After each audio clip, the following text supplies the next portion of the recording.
Police operator 122, what's your emergency? You know, a guy just robbed me. He stuck a gun on my face and took everything. Do you know what he was wearing? No, I'm not sure. It happened so fast. All I know, he had a tattoo on his neck. Okay, sir, police are on their way.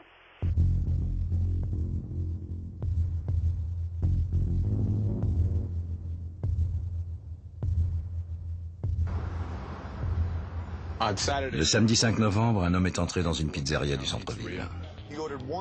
Il a commandé une portion de pizza, s'est assis dans le fond et il est resté là jusqu'à la fermeture.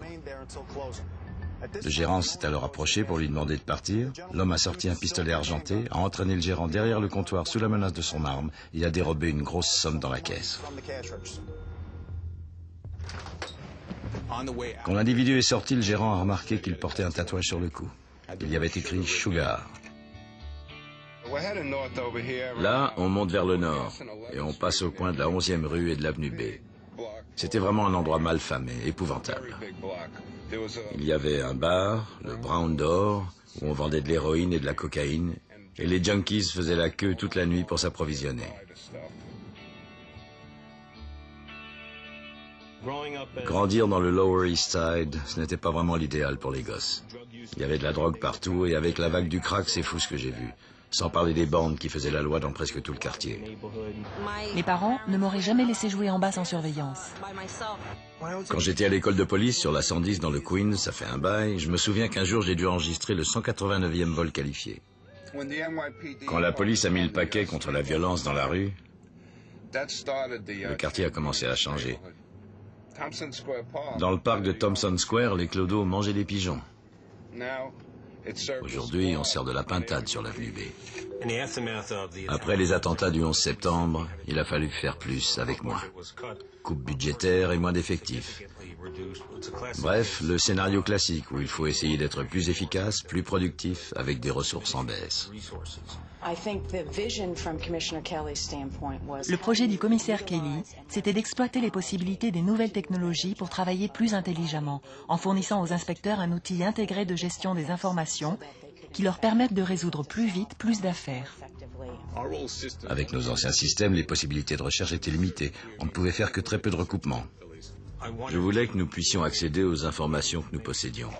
Nous étions dans la situation typique des grandes administrations où la recherche d'informations est très complexe. Tout était là, quelque part, dans les liasses de formulaires, les bases de données séparées, les processus parallèles. Le défi, c'était d'arriver à intégrer tout ça, pour pouvoir tout trouver en un seul endroit. Le problème, c'était comment faire pour extraire les infos et les fournir aux hommes de terrain. Et la solution, c'est la criminelle en temps réel.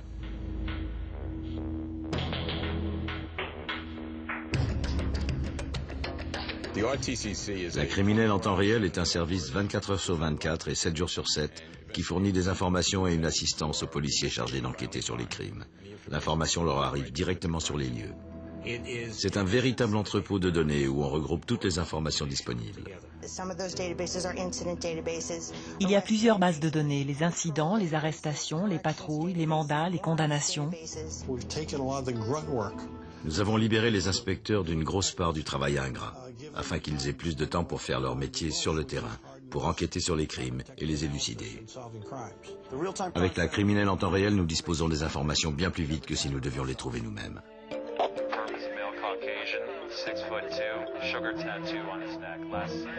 Les inspecteurs nous ont appelés immédiatement pour qu'on fasse une recherche sur le surnom Sugar. On a trouvé que ce type avait des antécédents de vol à main armée. On a sorti sa photo et sa fiche anthropométrique et ça correspondait exactement à la description. Alors on les a aidés à trouver les endroits où il était susceptible de se trouver.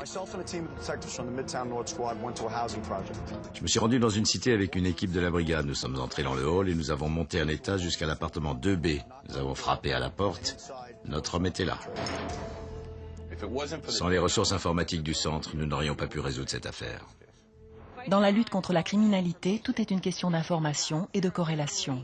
Il y a des centaines de cas similaires à ce braquage, et si on a les informations, avec les outils mis en œuvre dans un système comme celui de la criminelle en temps réel, on trouve les corrélations. Et on peut améliorer la sécurité à New York ou ailleurs. La Fondation pour la police a apporté une importante contribution au financement des équipements de la criminelle en temps réel. Les charges de personnel absorbent 95% du budget des services de police, ce qui ne laisse que 5% pour le reste. Notre mission est de combler l'écart entre leurs ressources et leurs besoins. Et pour ça, nous faisons appel à la générosité des habitants de New York. C'est évident, New York est plus sûr aujourd'hui qu'il y a quelques années.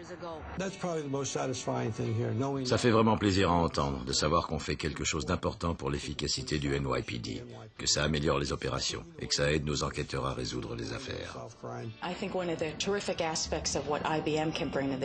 L'apport d'IBM est vraiment exceptionnel dans le sens où il couvre tous ces domaines, la technologie, les logiciels, les services, pour aider la ville de New York à combattre la criminalité.